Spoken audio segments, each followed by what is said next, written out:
right, good morning, folks. Today is Monday, May 9th. Welcome to First Things First, Simply Cyber's daily morning cybersecurity threat briefing. I'm your host, Gerald Auger, and over the next 30 minutes, I'll be delivering the top cybersecurity news of the day and providing expert analysis on each of these stories.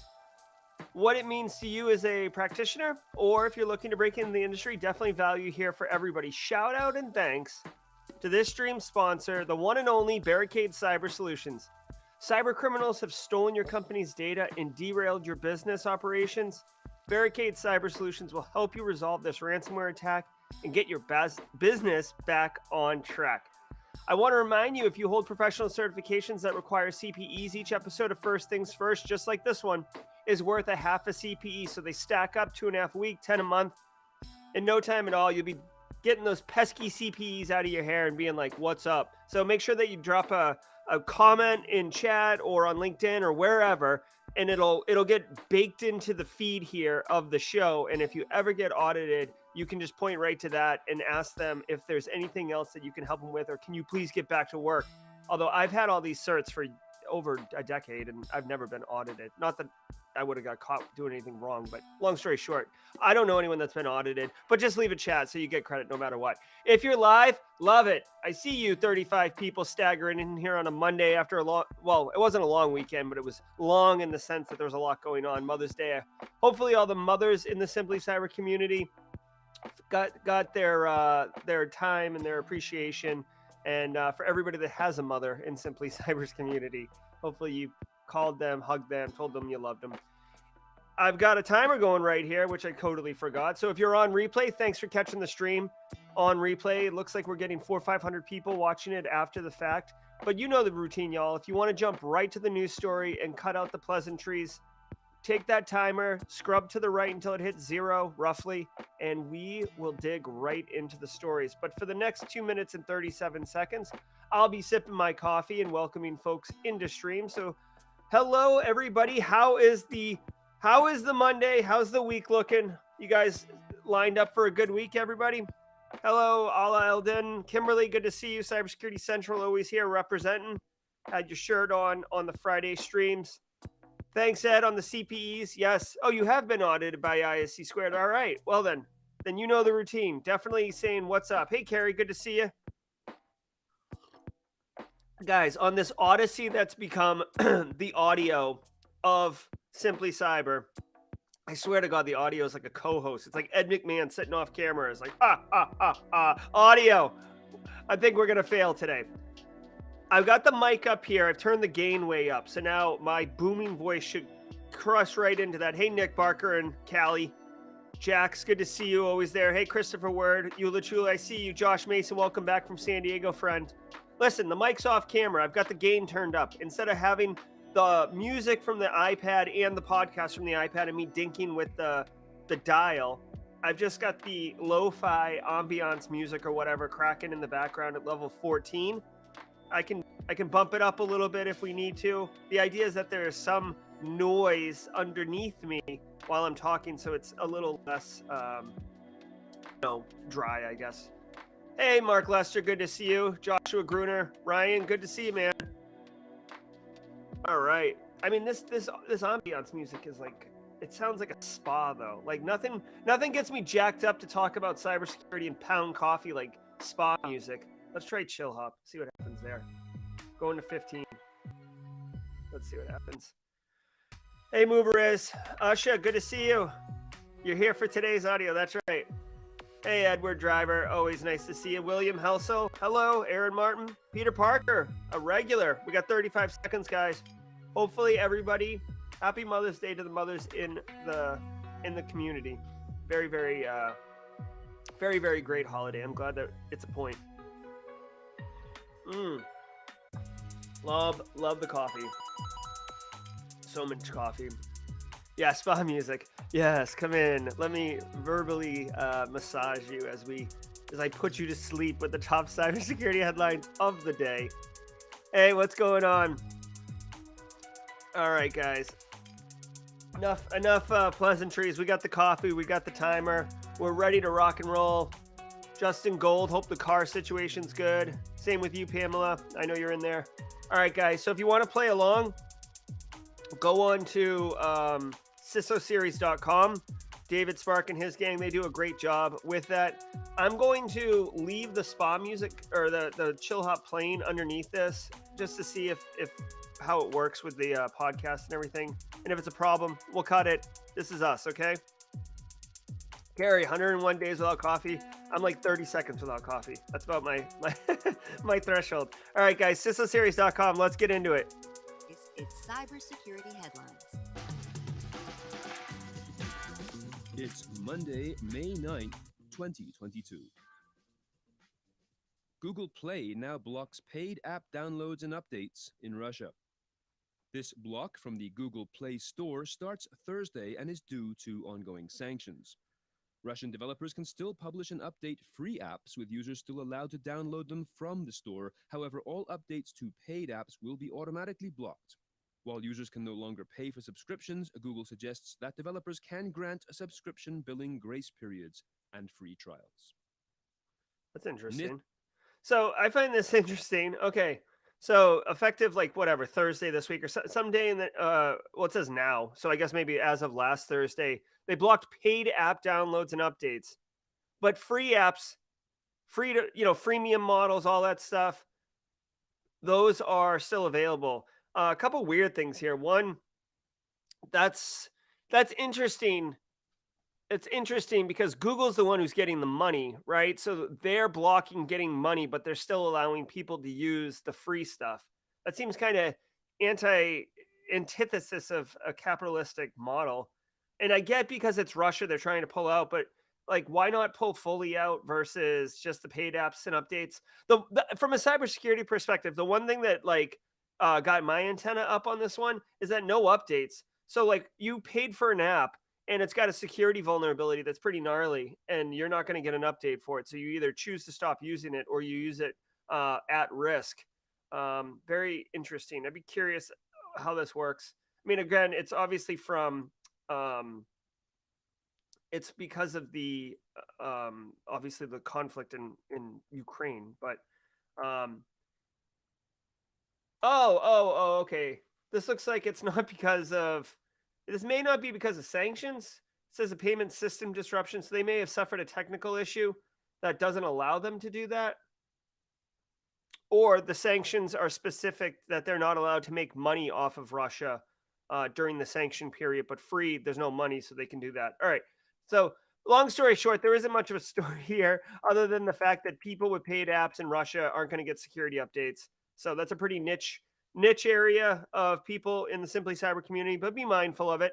It also goes to show you that Google could just stop doing something like this, which has major ramifications. Releases updated guidance for defending against supply chain attacks. Yeah, my NIST people. Titled the Cybersecurity Supply Chain Risk Management Practices for Systems and Organizations, the guidance from the National Institute of Standards and Technology details risks at all levels of organizations and provides information about major security controls and practices that organizations should adopt to identify, assess, and respond to these threats. The document includes specific warnings, such as the need for diligence towards devices that may have been designed in one country with its components manufactured across multiple countries worldwide, resulting in a dramatic enlargement of the surface of attacks for organizations. All right, this is awesome. Okay, guys, I'm a NIST lover. Okay, here's a couple things. 1-800-161-R1, right? This is the cybersecurity supply chain risk management practices for systems and organizations. Just rolls off the tongue. This is buttery smooth title. I'm being slightly sarcastic. Okay, check it out. This document, as far as I can tell, is how you can implement and operationalize management of supply chain risk with respect to cybersecurity. This is a huge area. Guys, we are in this, we're starting to decouple from China a little bit, but we are in this massive global economy, parts pieces coming in from everywhere, assembly integration in the United States, right? Like supply chain, well, in cloud systems, supply chain is a major area of risk that for years, I'd say 10 years ago, it was a risk area and people didn't really understand it. 5 years ago, it's a risk area and people understood it, but they really didn't know how to do anything with it. We saw NIST Cybersecurity Framework version 1.2. The major change they added from 1.1 to 1.2 was adding a supply chain risk category with a bunch of controls under it. Okay. So supply chain risk is a serious thing. If you are a CISO, if you are a GRC analyst, I mean, if you're really a cybersecurity practitioner or someone who's responsible for cybersecurity at an organization, you should be interested in this. But specifically, CISOs and GRC analysts, you should, it's free, by the way. This is a lot of intellectual capital made free to you. You should totally dig into this document. I will dig into this document. I might even do a special Simply Cyber video on this episode, on this document, because this document is very important. And they say in the story here that one of the authors, John Bowens, who typically, by the way, I don't know if you guys know this, but typically the first author's name is the lead author, the one who was like most responsible or, quarterbacked the whole document. That's a typical convention with documentation. He said here, this is if your organization hasn't started on supply chain risk, cybersecurity supply chain risk, this is a comprehensive tool to, I know you can't see, hold on. It's a tool that can take you from crawl, walk, run and can do it immediately. So this is huge value, guys. This isn't some thought piece on how we can do something in a bunch of like bloated, posturing. This is a tool that tells you how to do things. I bet you there's like some great graphics in here. Oh yeah, look at this. NIST is always good for some great graphics. I love the graphics. Okay, so anyways, I'm going to dig into this and let you know what I find. But way to go, NIST, and way to go, us, for having tools that can help us, okay? U.S. State Department offers $10 million reward for information about Conti members. I wish I had In information on addition Conti. to this reward, which is for any information that leads to the identification or location of people connected to the notorious Conti ransomware gang, an additional $5 million reward is also being offered for any information that leads to the arrest or conviction of a Conti member. In a statement on Friday, State Department spokesperson Ned Price said the group has been behind hundreds of ransomware attacks over the last 2 years.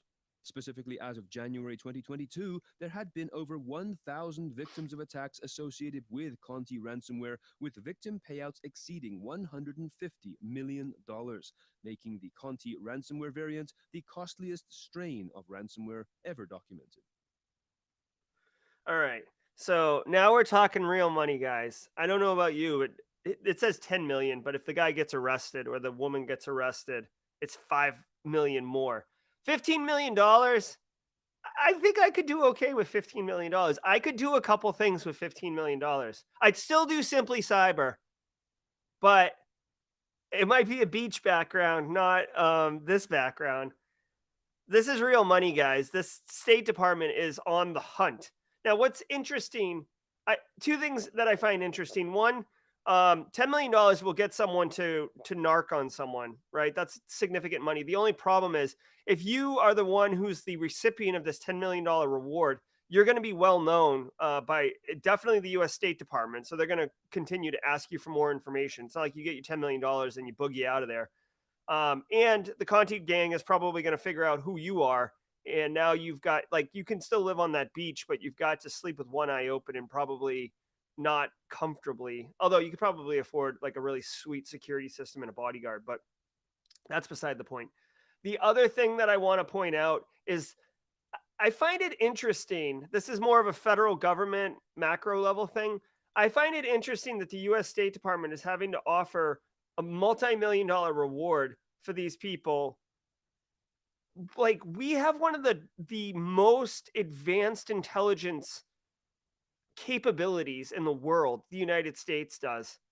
And we're having to like put Conti people on like, post office wanted signs with $10 million reward, dead or alive. I'm sure it's alive, but my point is, I just find it always vexes me that we have like a 1A intelligence capability in the US, but we have to do stuff like this. Like, it makes me think that the State Department isn't talking to the NSA, or the NSA doesn't want to play with the State Department, or it's a posturing thing. I don't know. People who worked in the federal space, I've heard some stories and stuff about inner politics among departments.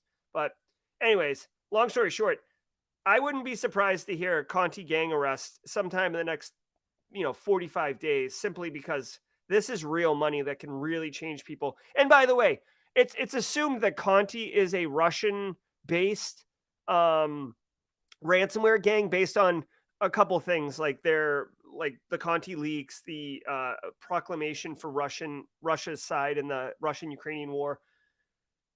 Like the economy of Russia, as far as I know, right? So let me caveat that. As far as I know, from what I've heard, the economy is getting decimated over there because of all these sanctions and companies pulling out and all this other stuff. So like 10 million US dollars, that is a lifeline for a lot of, I mean, for many people who aren't even in dire straits. But when you're in dire straits, it's even more compelling. So, like I said, I would think 30 to 45 days we might hear something. Caramel credit card stealing service is growing in popularity. This new service was discovered by Domain Tools, which states that the platform is operated by a Russian cybercrime organization named Caramel Corp. This service supplies low-skilled threat actors with a skimmer script, deployment instructions, and a campaign management panel. The service only sells to Russian-speaking threat actors using an initial vetting process that excludes those using machine translation or those who are inexperienced in this field.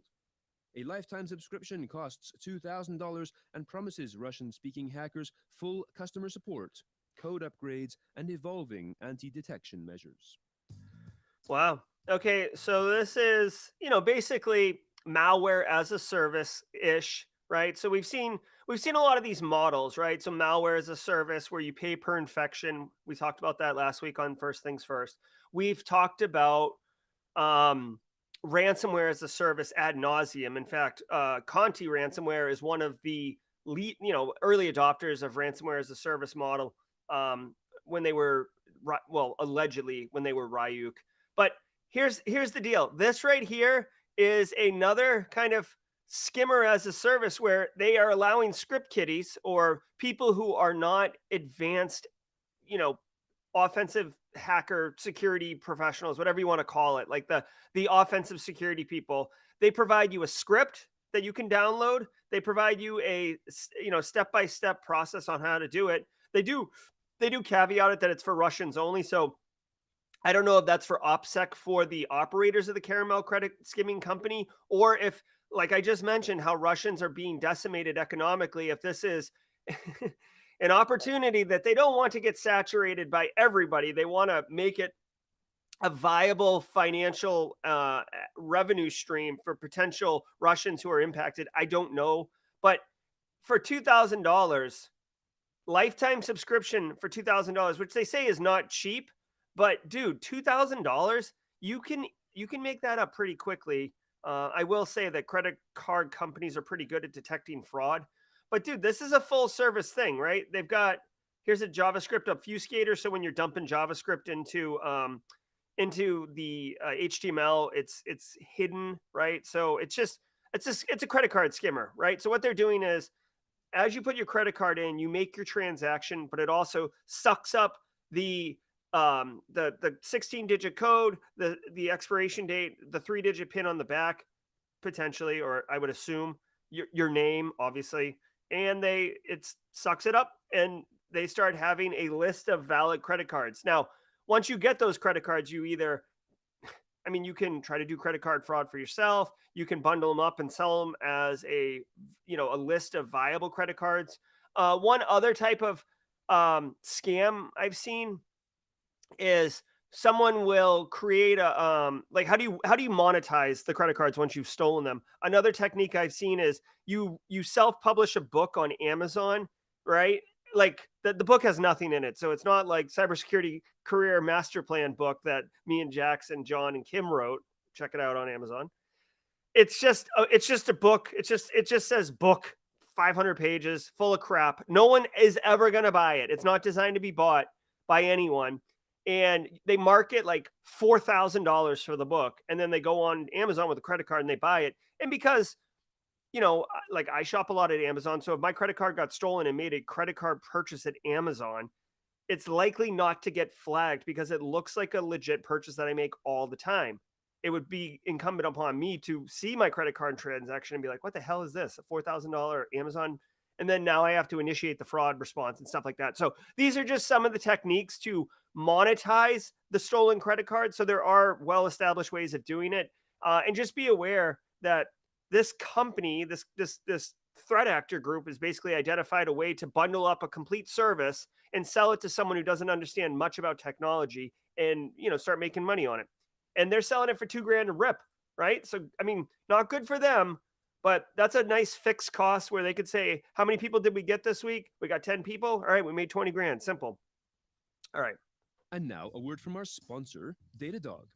You can watch the on-demand webinar now to learn how to get full stack security for your production environment. Oh, Just go to here's a write-up by Domain Tools that you can check out too. It's pretty That's cool. datadoghq.com. Cryptocurrency. CISO. Cryptocurrency regulators are scrambling to catch up with hackers who are swiping billions. 2022 is already a banner year for hackers and fraudsters who have swindled more than $1 billion from cryptocurrency investors, according to separate estimates by cryptocurrency analysis firm Immunify.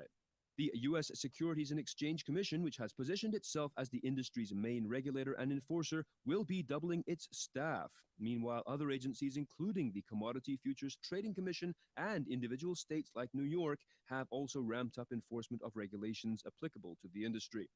One point of scrutiny they agree upon is cybersecurity. Yeah, cybersecurity is a buzzword. Okay, here, check it out. I'm a crypto evangelist. I love it, love it, love it.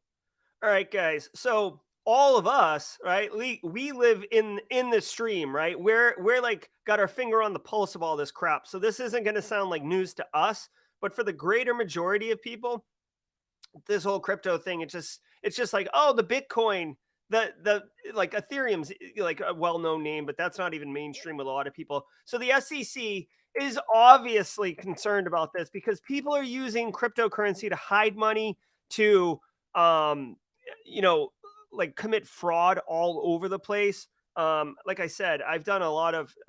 I mean, I've done what I consider enough research in the crypto NFT space to understand what the fraud situation looks like from a peer-to-peer type fraud.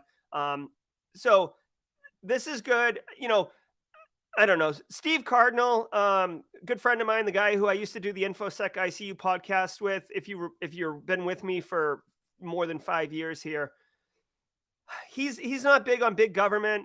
You can make your own argument one way or the other about whether or not big government's a good idea on regulating financial type stuff. But what they're talking about is doing this, and frankly, I'm glad they're doing it because it's the Wild West. I've made this analogy before. It's the Wild West, people. There's no rules. There's no safety for the uninitiated who don't really understand what they're doing, and they can very easily get taken advantage of.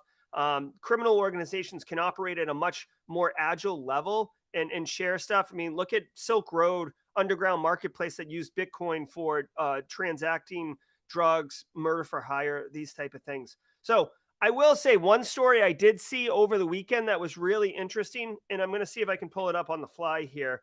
God, it's the Blender service, regulated crypto currency regulation. I don't know. Like basically, yeah, here we go. Check this out. U.S. Treasury, this is over the weekend. U.S. Treasury issued by the way, like, it's so confusing to me in the United States, right? So the SEC is the one who's in this story about scrambling to catch up with regulations, but then the U.S. Treasury is issuing sanctions on virtual currency mixers. But basically, they called out Blender.io here. This is a website you can go to. It's not like dark web or anything, but Blender.io is basically a company that allows you to like take your Bitcoin money in your Bitcoin wallet and put it into the Blender, and it'll like shake it all up and it'll push it to other Bitcoin wallets, and Bitcoin wallets will trade with you. So think of it as like putting a pea underneath like 3 walnut shells and doing this guy, except there's like 30,000 walnut shells and there's peas under all of them. And it's like, that's my pea. This is Kimberly's pea. This is Ed's pea. And then we all cycle them around. And then I just know that I've got $32 million worth of peas underneath the pot, underneath the shell. So then when I lift up a shell, there's $32 million there. It's not really my Bitcoin that I started with. It's completely made up of other Bitcoin stuff, but it makes it incredibly difficult to trace. You can trace it because it's all registered on the blockchain, but it's very difficult and to do that quickly and well. And we're seeing Lazarus Group, if you remember, APT 39, North Korea's like basically financial crime group. They're basically like what's his face? Robert De Niro in Heat. Great movie. Best bank heist scene I've ever seen in my life. Anyways, their Lazarus Group is doing that, and they just stole like $540 million from the Axie Ronin Bridge a couple weeks ago that we talked about on First Things First. And frankly, the United States is just annoyed by these blender services, mixer services, making it difficult to track down that money. So they're introducing regulation to kind of slow it down. So between this and everything else, we're just seeing a tightening of regulation around the use of crypto. It's no surprise, guys. The whole thing behind crypto at its base is that it's supposed to be decentralized and not have centralized government or centralized regulation, centralized all that stuff, which is great in theory, but obviously when it's being used for criminal means, the government has a obligation to protect its citizens, and it's an opportunity frankly for them to get involved and maybe overreach. So there's an argument for both sides. Long story short, the United States is getting involved from a regulation perspective. U.S. agricultural machinery manufacturer Agco suffers ransomware attack. Agco, AGCO, a worldwide manufacturer and distributor of agricultural equipment, has announced a ransomware attack that has impacted some of its production facilities. The company did not provide any details about the attack and is still investigating the extent of the security breach. They state that the incident will affect business operations for several days and potentially longer before they fully resume all services.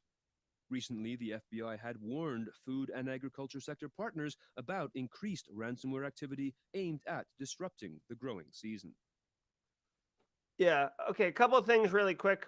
I'm looking back at the chat here. Josh Mason said that those blenders are easy to recreate really quickly and map together what the distribution of where the Bitcoins went. Maybe that is the case.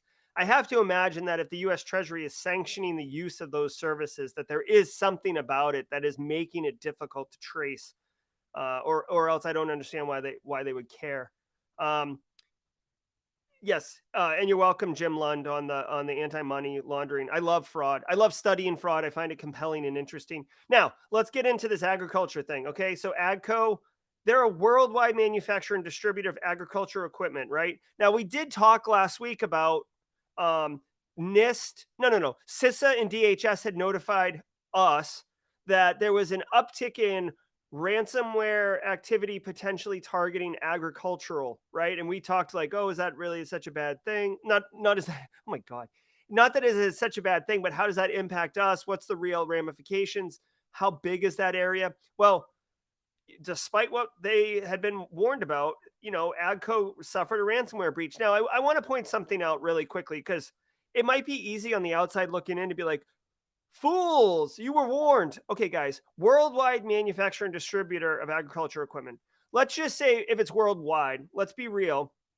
Let's just say that it has two facilities, one in the US and one in Europe. So that would be worldwide distributor. The fact that it's publicly traded company leads me to believe it's probably quite larger, but let's just say for the sake of this discussion that it's got two facilities and a distribution channel. So they bring in raw product, they add some value to it, they merge it, whatever it is, and then they send it out, right? So think of John Deere ordering raw parts, building tractors, shipping them out, right? Getting back to supply chain, guys, supply chain. It's very difficult. Even if I told Agco 2 weeks ago, listen, you will suffer a ransomware attack on May 5th. You will suffer one, 100% guarantee. They may not have been able to even prevent it at that point. It's very difficult, guys. This is why I like am blue in the face telling people like, dude, you shouldn't be responding to ransomware like once you have an imminent threat. You should be implementing a pragmatic, structured, maturable cybersecurity program with layers, right? Defense in depth of protection and your ability to recover, right?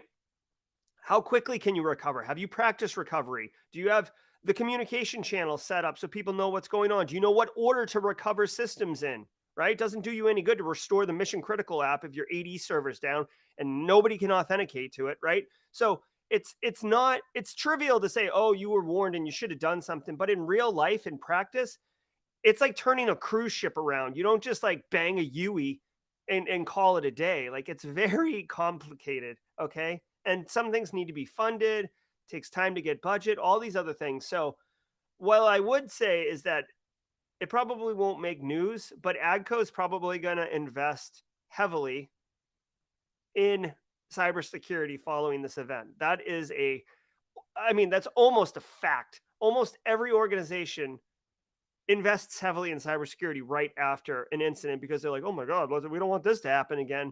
And the problem is, it's almost comical, is that it will cost them 2 to 3x to put cybersecurity in now than if they had done it prior to prevent whatever this was. Okay. So, but maybe Agco was doing everything perfectly and they still suffered an incident, right? No one is 100% secure, guys. That's just another sad fact. Okay. Crypto muggings. Thieves in London target digital investors by taking their phones. Nice. Crypto mugging is a new form of crime that involves thieves physically taking smartphones out of the hands of victims and then using the phone's crypto apps to initiate transactions, removing crypto assets from the victims' accounts. Numerous victims in London are coming forward with stories of being physically forced to unlock their smartphones using facial recognition or their own fingerprints. David Gerald, author of Attack of the 50-Foot Blockchain, a book on digital currencies, points out that cryptocurrency transfers are irreversible, unlike a bank transfer, making this type of crime more attractive to thieves. Wow. Okay. So this is interesting. This is a new attack vector. And it's so funny to me, guys. Like the more things change, the more they stay the same. This is no different than walking up to someone and like punching them in the stomach and taking their wallet and taking the cash out of the wallet. That's all this is. They're taking their phone out of them. And then obviously, if they're forcing them to authenticate to the phone, put the pin in, do your face, whatever, then they're accosting the person. It's not like you're walking with your purse and you steal the purse and like off you run, or you're holding your phone like looking at it because you're lost in your phone and someone walks up and steals it and runs away. They're literally it's an encounter. This sucks. This is good for letting your end users know that this is an attack vector. Hopefully, the people who are doing crypto on their phones are savvy to this. But even with crypto, I guess it's because it's irreversible. Because my initial thought is like, why not force you to authenticate to your bank account too and steal your money out of your bank account? But that's got different other layers of risk and audit logs associated with it. Where crypto, it's kind of irreversible. In fact, if the threat actors were able to know their wallet really easily, or they had some mechanism, they could literally drain your account and then just hand your phone back and then punch you in the stomach, right? Because they're bad guys. This is an interesting attack vector. So, guys, depending on who your end users are, you may want to advise them of this. My initial thought for protection is, I don't know, like, I don't know, man. Bury the app. Well, you can't bury the app. I don't know. I'd have to think about this one.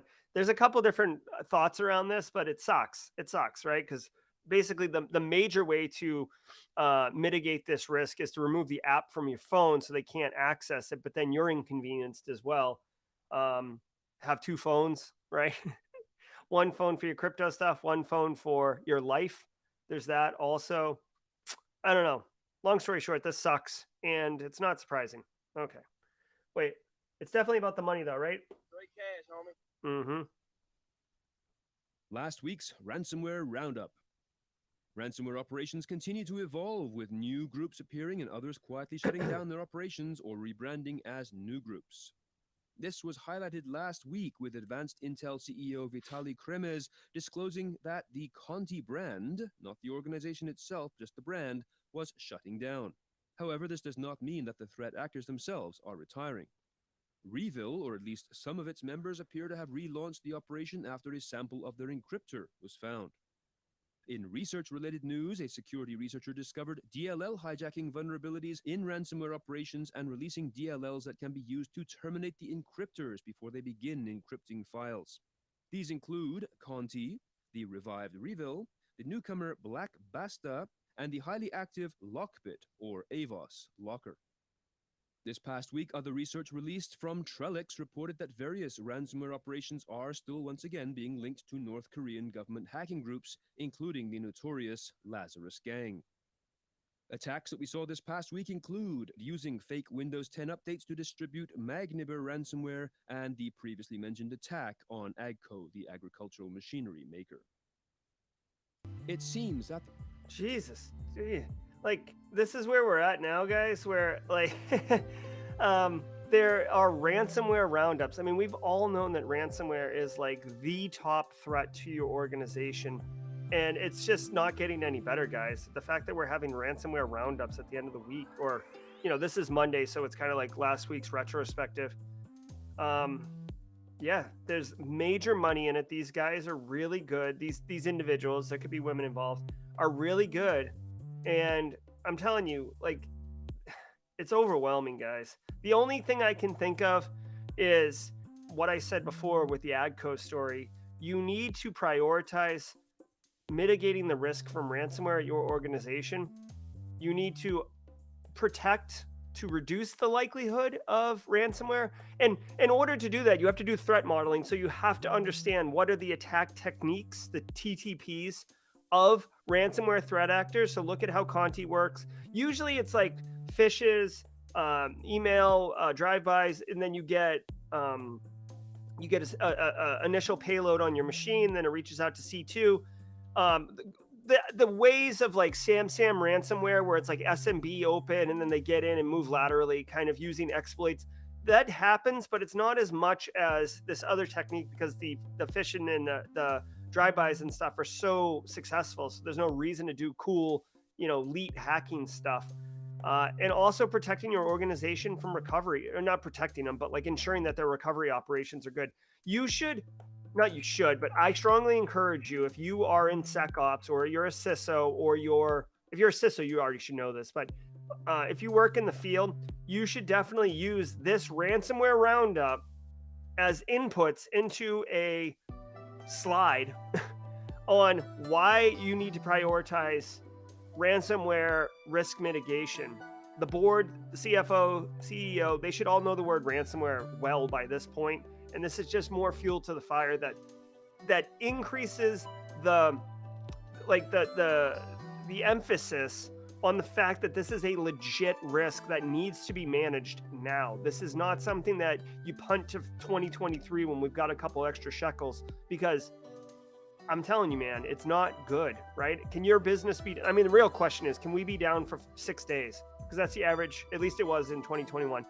6 days. Can we be down for 6 days? Full business operations. Can we absorb 5 to 7% of our annual revenue in loss? Yes? Okay, then let's go. Hell with it. Let's go to happy hour. No need. But if that's not an acceptable risk to accept, then let's do something about it. Let's get to work. Okay? So that's all I'll say about that, man. Ransomware is gnarly. All right, guys. So a couple things to share with you. One, got a squad member. Love me some David Klein. Thanks, David Klein.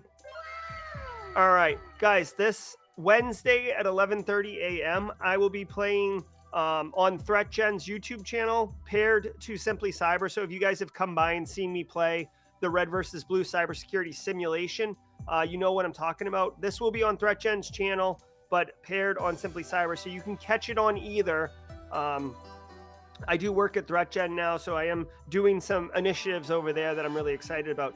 I switch between red and blue week over week. This week I'm red, and I've assumed the position of a hacktivist. And I am mad at oil and gas companies for destroying our natural wildlife up in North Dakota. And I will be embarrassing the oil and gas company and attempting to drive them out of business through financial loss and public shaming. That's my avatar that I will be assuming, and I'm going right after them. So if you want to hang out, I do explain my thought processes and methodology while I'm executing on the simulation. So the people who have joined so far have enjoyed it. And as a fun fact, next week, May 18th, I'll be assuming the blue role because I'm red this week. And it will be a heads up live stream between me. This is me versus AI.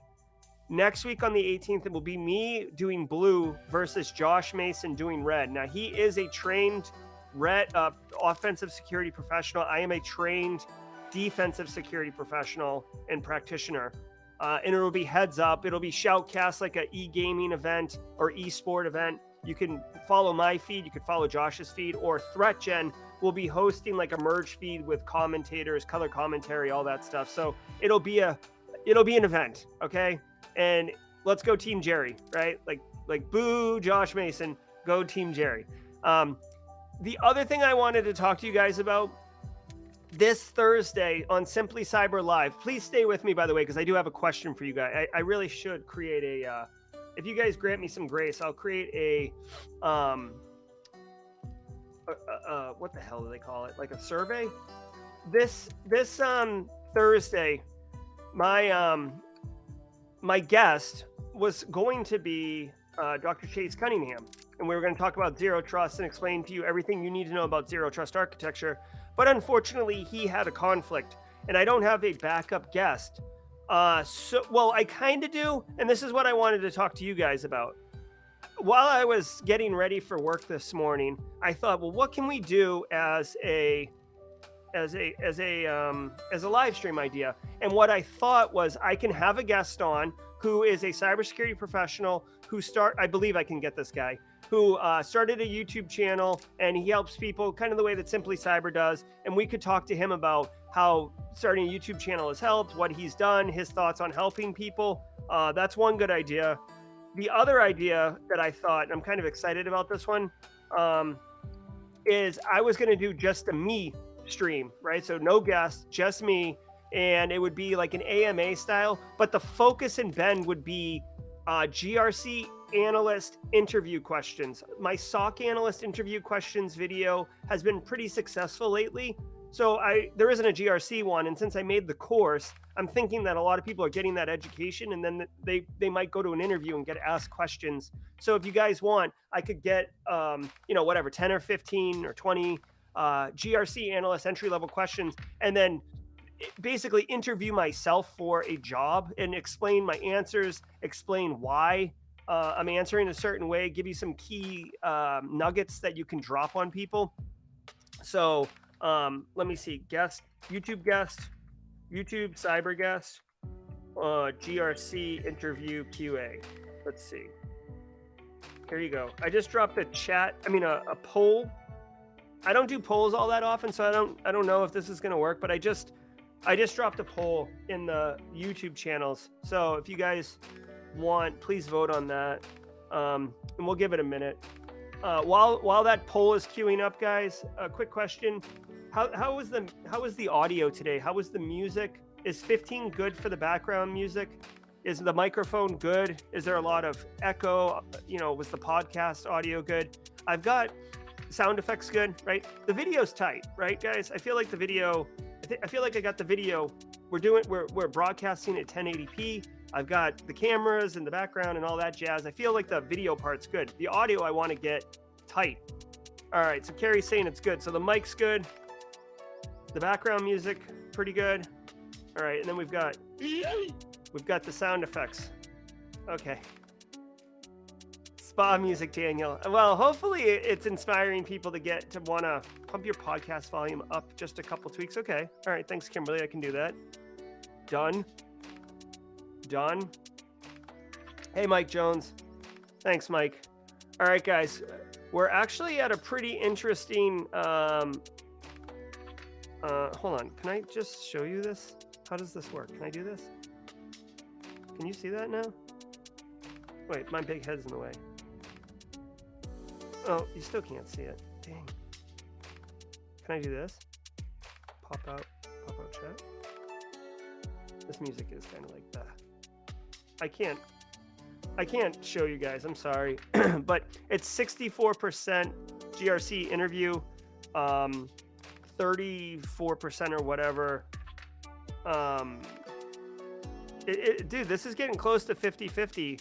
So, you know, whatever the community decides, I will execute on. That's fine with me. Like, I can do either. So, all right, guys, let me look at chat real quick. You guys are great. Okay, all right. So the music, you guys are killing me with this music. Okay, let me see if I can change the music to a different one. I don't want spa music. I don't want hold music. That sounds awful. Future pop? Okay, how's this? I don't get to choose.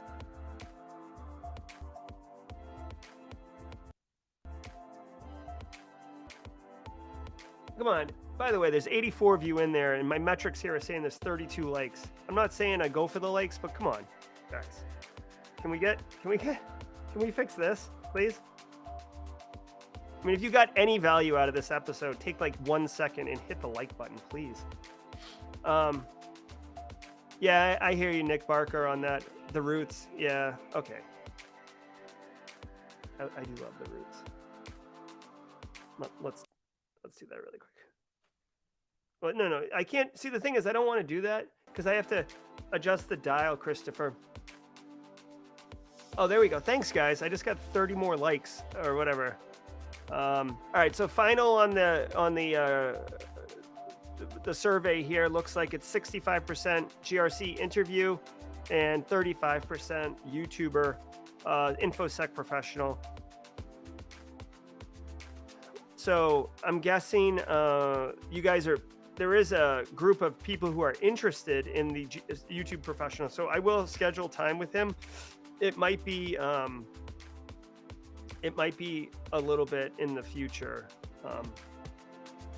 We've got some stuff coming up. Actually, the month of May, May 23rd through May 26th, First Things First will be guest host by a couple people. I have to go off the grid for a few days.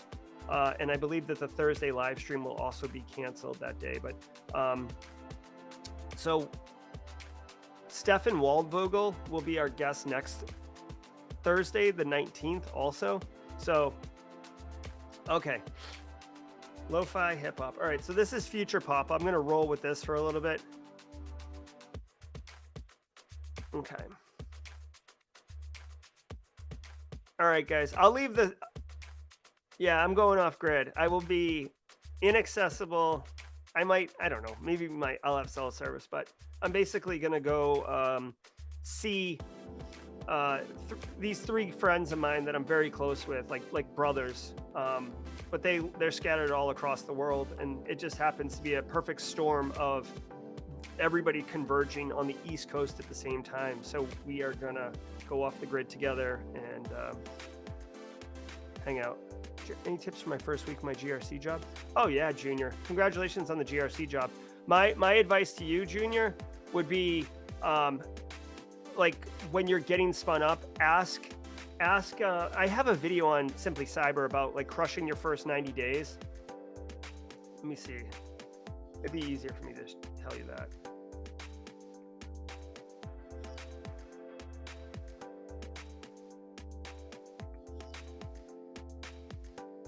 Right here.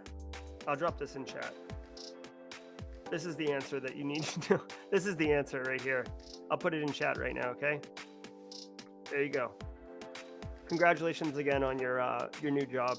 You're gonna crush it. I know it. And I think there's like 5 or 6 nuggets of gold in this video for you. So my silly face. All right, guys. Thanks for hanging out. Thanks for being here for First Things First. I hope you got value. Well, I don't even know how many likes it's got now, but leave a comment. the most valuable thing that for me to say thank you, if you're interested in saying thank you, the most valuable thing for me is sharing this with other people and subscribing to the channel. I watch the metrics for this. It's mostly 50-50 on people subscribed, and we have been hovering about 100 people for the last 2 months, which is fantastic. I love that you guys all show up every morning, but I find that there's a lot of value here, and I don't know how to reach a wider audience. So that's why I guess I'm asking for your help to help a wider audience find this and find value, to find value that you guys find. So if you can, share it, and if not, that's cool. We'll be here tomorrow at 8 a.m. all the same. Let me do one quick throw a fireball at y'all guys. Guys, it's been good. Thanks for hanging out for the extra 20 minutes. Thanks for the survey questionnaire. I'll leave the poll open for a little bit longer, and then I'll make the decision on what Thursday's live stream is going to look like. All right, guys? Y'all be good. Have a great day, and we'll see you at 8 a.m. on Tuesday. Cheers.